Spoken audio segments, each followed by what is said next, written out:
We are facing a crisis.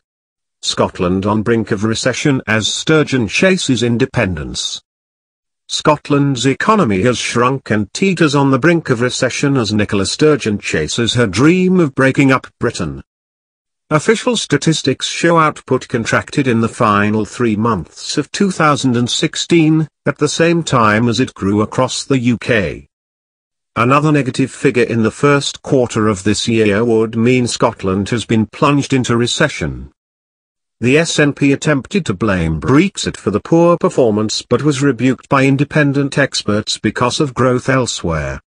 Economists today also warned that if the gap continues at a similar rate, ministers stand to lose £1.6 billion in income tax receipts over the next 5 years. This would rise to £3.1 billion of all taxes in the unlikely event of independence.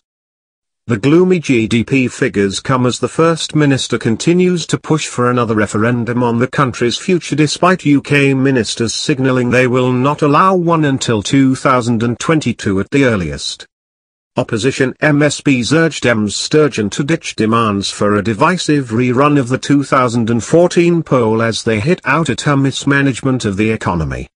Business leaders also challenged her SNP administration to abandon its high tax agenda before it is too late. There has been widespread anger over its failure to scrap the large business supplement, which has doubled from 1.3p in the pound to 2.6p.